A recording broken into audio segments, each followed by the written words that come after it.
is CGTN, China Global Television Network.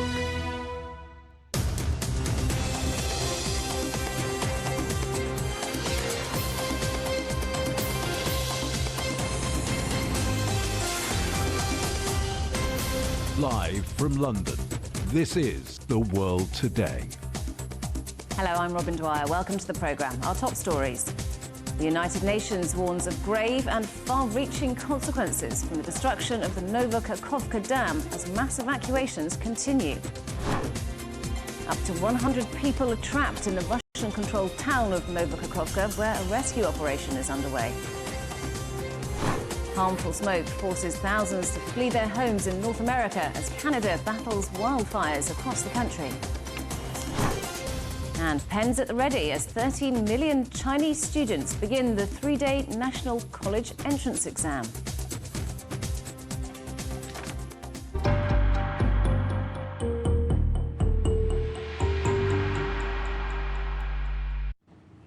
Ukraine says about 42,000 people are at risk from flooding after the destruction of the Nova Kakhovka Dam. President Volodymyr Zelensky says the evacuation of people and provision of drinking water are top priorities in the region. Russia's state media reports that at least 7 people are missing. Kyiv and Moscow have traded accusations over the collapse of the facility, and both have denied responsibility. UN aid chief Martin Griffiths has condemned the action. The destruction of the Kakhovka hydroelectric power plant dam is one of the most significant incidents of damage to civilian infrastructure since the start of the Russian invasion of Ukraine in February 2022. The sheer magnitude of the catastrophe will only become fully realized in the coming days. But it's already clear that it will have grave and far-reaching consequences for thousands of people in southern Ukraine on both sides of the front line through the loss of homes, food, safe water and livelihoods. Our correspondent Yolo Abdavid has been following the latest developments. Yolo. Robin, Kakhovka was a dam and a hydroelectric power plant on the Dnieper River in southern Ukraine. It was the 6th and final dam built along the river, holding back a series of reservoirs with power plants alongside. The town and port of Nova Kakhovka was built on the eastern side. The dam is strategic because of its sheer size. Water was used for agriculture as well as to supply water for Crimea and also to cool reactors of Zaporizhzhia nuclear plant. Because of fighting, the plant is mostly closed with only 1 reactor now on standby. The biggest dangers could be the loss of fresh water for food production and supplies downstream. And Kakhovka Dam held back a reservoir that was more than 2,000 square kilometers. The wall was 30 meters high and it was 3.2 kilometers long, with road and rail connecting the west with the eastern side. Now, satellite images as well as video footage confirms from when the dam wall was intact before Tuesday to how it was after the explosions destroyed a section of the dam wall. The change is dramatic as the breach began the inevitable flooding of farmland and communities further south. Especially 70 kilometers down towards the city of Kherson, towns and villages and agriculture and industrial facilities all along the riverbanks are flooded. Dozens of settlements are at risk and tens of thousands of people may have to be evacuated throughout the region. Well, Yolo, as you're saying, there are homes flooded, factories, fields as well. What's next for these affected areas? How critical are the next 48 to 72 hours? Well, this is now a humanitarian problem and a crisis for the Ukrainian government, as it is, I think, for international aid agencies trying to come in. But remember, this is a war zone. So there is still airstrikes, there are potential drones with missiles, there is potential artillery shelling. So the environmental and the humanitarian impact is going to take a lot of attention in the next few days. And I think the focus will be on that. Does that mean less of a focus on the Ukrainian counteroffensive? We don't know, but obviously the impact in terms of mines and explosives being washed downstream, as well as potential pollution, is definitely going to exercise minds in the Ukrainian government. So how could what's happened here potentially affect Ukraine's counteroffensive? Well, it's an assumption, but it's probably stalled it for now, or in that region at least, because you cannot take any heavy armor into that area of Ukraine. Fighting further north and on the eastern side of the front line has definitely carried on. They're still fighting around Bakhmut. What we will hear more of as well, Robin, is who's blaming who. And at the moment, of course, Ukraine and Russia are blaming each other. Yolo, thank you very much. Our correspondent, Yolo Apdavid. In the Russian-controlled town of Novokakhovka, a rescue operation is underway to free up to 100 people trapped after the collapse of the dam. Local authorities say that thousands of animals have been killed as the town faces a risk of contamination from the floodwater. Well, let's talk now to our correspondent, Stuart Smith, who's in Moscow. Stuart, what's the rescue and evacuation process like? Well, Novokakhovka is the town closest to that dam, and that's where the water is at its highest level. Still around 11 metres, although starting to go down according to one local official. But that means there are still residents trapped there, only still there and only still alive because they're waiting on the tops of tall buildings like homes, like businesses, waiting for watercraft or aircraft to come to rescue them. That was the local governor that said 100 still needed to be rescued around the morning on Wednesday. But it's not the only town which is completely underwater. 3 others are reportedly completely flooded. That's not compare that to other ones which are also flooded, but movement is still possible with the assistance of heavy-duty equipment. Now, around 2,500 people have been evacuated so far from the Russian-controlled section of South Kherson. They have the option of going to temporary accommodation. There is that in place in 44 different buildings, but most, according to the local governor, have gone to friends or families' homes. One of the concerns, though, the biggest concern perhaps, is the location of 7 missing residents. They're believed to be shepherds that were living and working on the islands in the Dnieper River. Of course, when that deluge of water came, there was some time for the residents on the bank to move away, but a much more difficult situation for those living on the islands, and they still haven't been identified or found, though the governor suggested that the reason for the low death toll so far, no reported deaths, is potentially because of the fact this dam was collapsing over the period of 5 hours. It wasn't one instant deluge. That seemingly has saved a lot of lives elsewhere. So, Stuart, the town's mayor warning of possible contamination because of this. What other risks are there? Yep.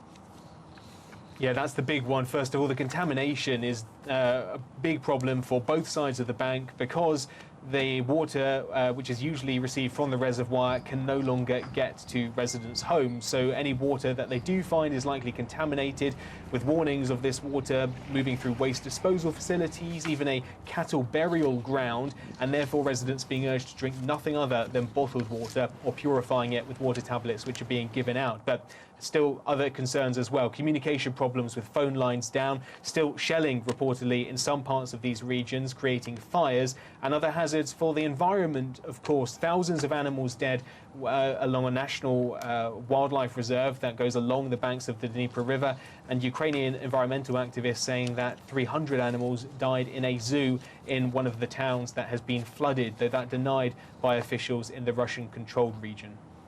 Stuart, thank you very much for that. That's our correspondent, Stuart Smith, in Moscow. US Secretary of State Antony Blinken has met Saudi Crown Prince Mohammed bin Salman in Jeddah amid strained relations between Washington and Riyadh. US officials say that the two leaders held candid talks for an hour and 40 minutes, covering topics including Israel, human rights, the conflict in Yemen and unrest in Sudan. It comes as the countries have deepening disagreements over policies on Iran, oil prices and regional security concerns. The British Prime Minister has arrived in the United States for his first visit to Washington since taking office. Rishi Sunak is due to meet President Joe Biden, as well as business leaders and members of Congress. He's hoping to boost economic ties with the United States and to discuss Biden's package of subsidies for green industries. The world's economy is set to grow 2.7% this year, according to the OECD, up slightly from March's forecast of 2.6%. With the exception of pandemic-hit 2020, it is still the lowest annual growth rate since the global financial crisis of 2008. Economic activity is expected to speed up slightly next year to 2.9%. Among the G20 economies, China is forecast to see the sharpest rise in growth this year. But Germany, which is highly dependent on Russian energy exports, is predicted to see a 0.3% contraction next year.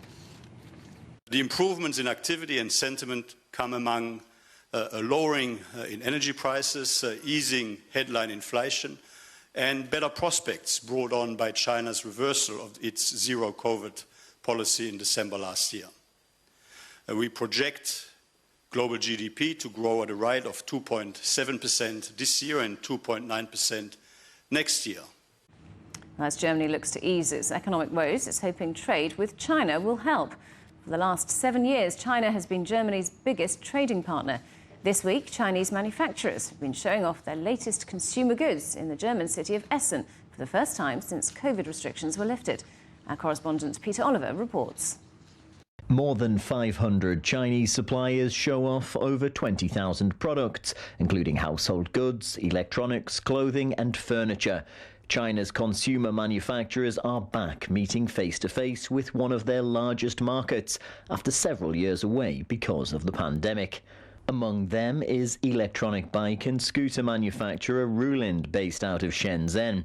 They told me that it is increasingly important to show that you have a product that takes environmental protection seriously. Environmental protection is very important to our friends all over the world, so our products and all of the packaging that we use accords to strict international requirements. For example, we have strict inspections by the Consumer Standards Authority in Germany, and we also have to make sure that what we sell can be disposed of safely and sustainably when its life comes to an end. Our aim is to ensure that our products meet the standards and then bring an environmentally friendly product to everyone. Batteries are most definitely included at this gathering of Chinese manufacturers. Another Shenzhen-based company, Best Technology Co. Limited, are banking on communal power banks being the future of mobile phone charging on the go. The idea is that you scan a code from the terminal, it gives you a charger to fit your device, which you rent. They're pitching these as the way to stop festival goers in Europe this summer from running out of juice, with one eye on the sustainability of the finite resources in batteries. Our power banks are shared. This will reduce the purchase of power banks. If everyone owns their own, at some point that will just be sitting idle. That's a waste of resources. The number of power banks is very harmful to the earth. It can cause pollution, but we all need power. That's why we're promoting the shared power bank model. Chinese manufacturers seeking to reduce their environmental impact has certainly struck a chord with German-based businesses scouting for new products. We are living in the 21st century, and I think the last 20 years, and we start to understand the importance of the environment-friendly products more, and that's important point also for the producers, for the sellers, how we can make it more environment-friendly step by step. Many of the products making their way from China to Europe come here to Duisburg, and the continent's largest inland container port. The harbour has seen a 187% year-on-year increase in goods coming through its terminals for the first 3 months of this year. That is as China's export economy springs back into action following COVID slowdowns. This is crucial for the German economy, which slipped into recession in the first part of this year. Trade between Berlin and Beijing was worth around $320 billion in 2022. Peter Oliver, CGTN, Germany. You're watching CGTN. Still ahead. Italy's centuries-old silk mills. Will they soon be a thing of the past, or can they weave a path for the future?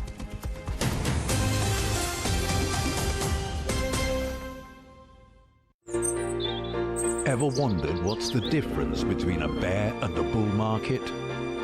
Where are the cash cows? And who are the lame ducks? And what exactly are black swans? Grey rhinos? And unicorn companies? Make sense of it all with Global Business, only on CGTN.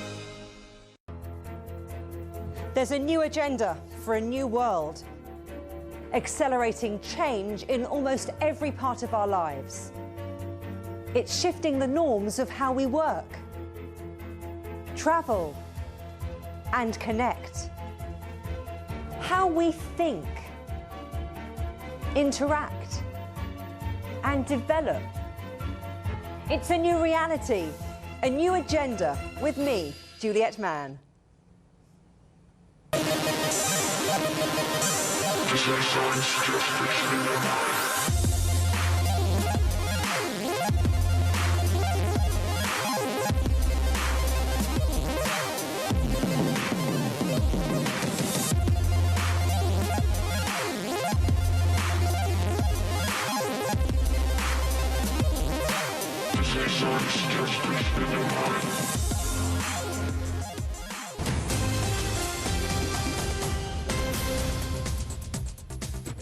Welcome back. A reminder of our headlines. The United Nations warns of grave and far-reaching consequences from the destruction of the Nova Kakhovka Dam as mass evacuations continue. And up to 100 people are trapped in the Russian-controlled town of Nova Kakhovka, where a rescue operation is underway. Millions of people in North America are facing dangerously poor air quality as wildfires burn across Canada. Canadian authorities say there are fires in nearly all provinces and territories, and thousands of people have been told to evacuate their homes. The disaster is being blamed on a particularly warm and dry spring.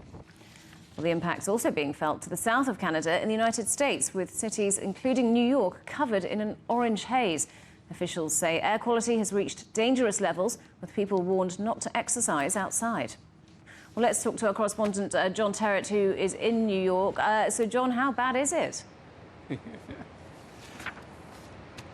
You know, it is the worst I have ever seen. I've lived in New York now for 20 years, and we're shrouded, absolutely shrouded, Robin, by this orange, hazy smoke. I mean, that's the thing. It's supposed to be sunny here today, but we're completely covered by this hazy London smog from the 1950s style thing that is overhanging us. And literally, I know you can't see it terribly well on this picture, but honestly, things are orange here. They really are. From the train this morning and last night, it was like an apocalypse movie.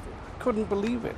And we currently have the worst air quality in the world, if the reports are to be believed, even worse than countries that are well known for this sort of thing. There are reports on the serious side of doctors' surgeries and emergency rooms being full of people who have respiratory illnesses, asthma, hay fever.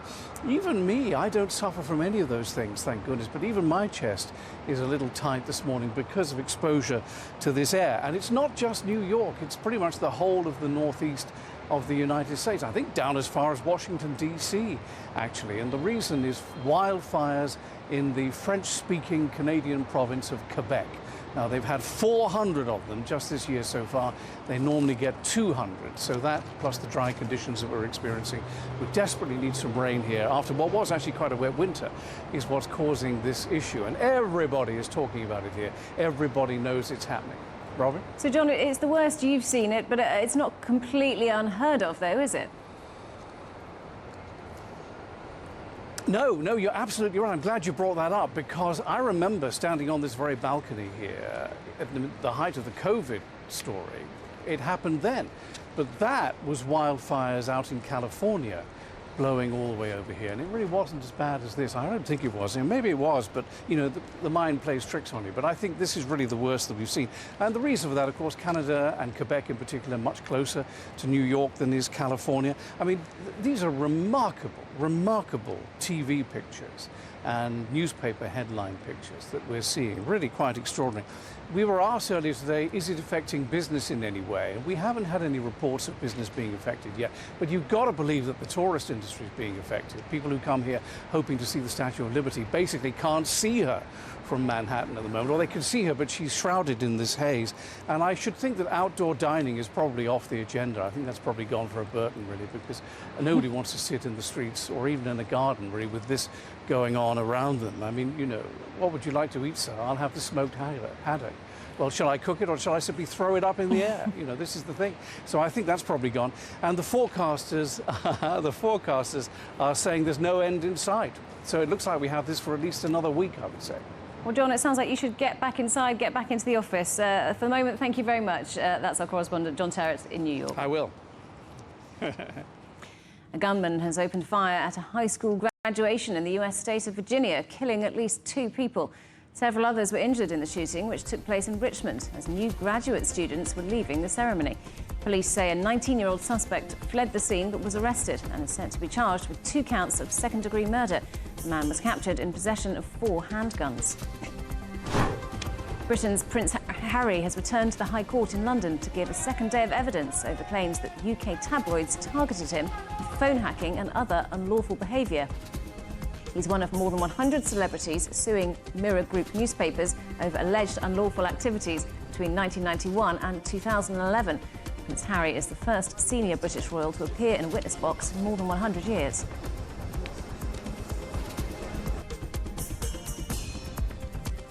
For centuries, Italy has been renowned for its production of silk. The process is believed to have been brought back from China by missionaries almost 1,000 years ago. But over the years, the number of Italian silk mills has been shrinking. Our correspondent Giles Gibson has been to Florence to find out how one fashion brand is trying to keep the tradition alive. They've been making silk fabrics in this building just like this for hundreds of years. At the Antico Settificio Fiorentino, or Old Silk Factory, raw silk is spun into yarn before different threads are woven together to make intricate patterns. It looks like there's a lot going on, but these traditional looms only produce a few meters of fabric every day. The connection between the Antico Settificio Fiorentino and Florence goes way back beyond. For Filippo Ricci, creative director of Stefano Ricci, it's more than just a manufacturing process. Just when you walk inside into the Settificio, it's like listening to a beautiful orchestra, because you see these hand looms weaving at a very slow speed together with the modern looms. We call them modern, but they are from 1850, which go at a little stronger speed. And those together combined create this music, as I say, that create the fabrics. Much of Florence's historical wealth was built on silk production. The city was once home to 8,000 looms. The Antico Settificio Fiorentino was founded by a group of aristocratic families in the 18th century. By 2010, the number of looms in Florence had dwindled to just a few. And the Stefano Ricci company stepped in to buy the factory and its unique heritage. Some of the equipment in this building is hundreds of years old, and this machine, which is known as a warper, is very special. It was originally built in the early 1800s, but it's actually based on a much older design from Leonardo da Vinci himself. La nostra storia è variegata tra l'antico e il moderno. The mill's general manager, Elisabetta Bardelli Ricci, told us why that history is so important. La famiglia ha deciso di acquistare questa azienda per amore. The family decided to buy the factory because of love, because of passion. My father-in-law had tea with the previous owner, the Marchioness of Pucci, and fell in love with it. So it's about our passion and love of craftsmanship, which is a fundamental philosophy of the Ricci family. Per il fatto a mano, che sono le basi di quella che è la filosofia. The factory now boasts some high-profile clients. These jackets were made for the Italian opera singer Andrea Bocelli. The design might be a bit different to what a Florentine noble would have worn, but the process, the craftsmanship, has barely changed in hundreds of years. Giles Gibson for CGTN, Florence.